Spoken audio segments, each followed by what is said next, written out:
Good afternoon, President of the IPU. Good afternoon, colleagues.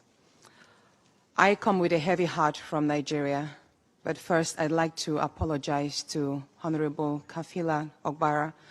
I am not here to bring shame to our country. I'm here to seek help for the women of Nigeria.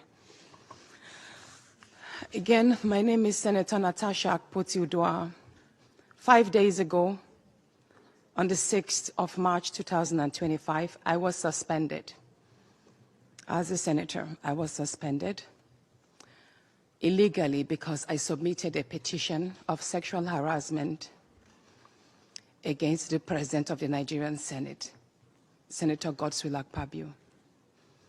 I thought that by submitting the petition, he would recuse himself, and both of us would submit ourselves to the Committee on Ethics, Privileges and Public Petition for a fair and transparent investigation.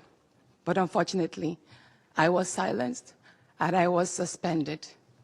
I was suspended for 6 months, amongst many other stringent conditions, such as taking away my security, taking away all the officials, vehicles, and other items that were handed over to me as a senator. My salaries will be cut off. I must not appear anywhere near the National Assembly. And for 6 months, I'm not to introduce myself or present myself as a senator locally in Nigeria or internationally. That means I'm here illegally. But I had no other place to go but to come here and speak to you women. Because this is a bigger picture.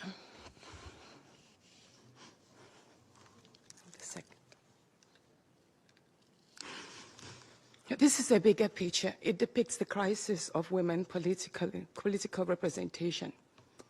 My suspension is not just about me.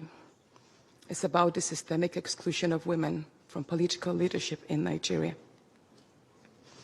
Women make up 3.6% of political offices, and in the Senate, it's just 2.8. We have 109 men, and only 4 of us are women. So right now, it's 108 with only 3 women. This is a clear case of political victimization, punishment for speaking out against impunity, corruption, and gender-based violence. The United Nations Declaration 48/104 declares sexual harassment as a form of gender violence. The Senate's actions are an assault on democracy. I was elected by my constituents to represent them. Yet a few powerful men have unilaterally decided to silence their voices by suspending me for 6 months. My call for an open and transparent investigation into harassment allegations have been met with hostility instead of accountability.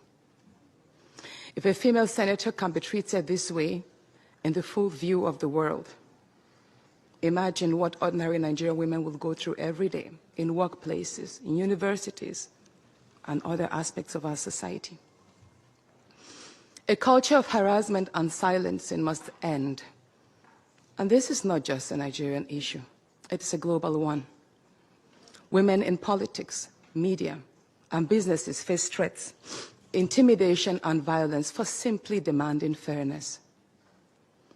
From sex for grades scandals in universities to harassment in workplaces and political spaces, Nigerian women have constantly been forced into silence.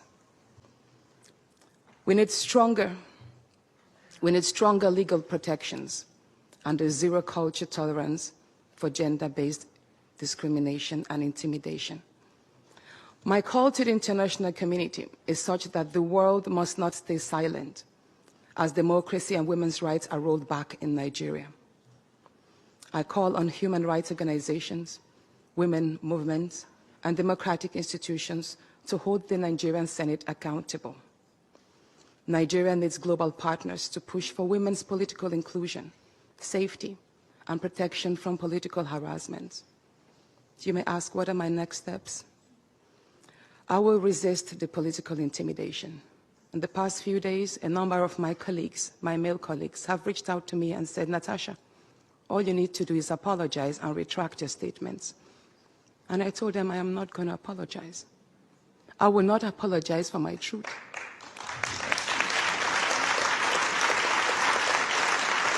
Thank you. Thank you. And I told them that I will stand the 6-month suspension, and the very first day I return, I will represent my petition on sexual harassment. And I will continue doing so until there is a fair and transparent investigation. I will fight, thank you. I will fight this injustice and continue to represent my constituents, whether the Senate wants to hear me or not. I will work with women's group, civil society, and legal teams to ensure that this unconstitutional suspension is squashed. This is bigger than me. This is about ensuring that no other woman in politics or public office will ever be silenced again. Thank you so much.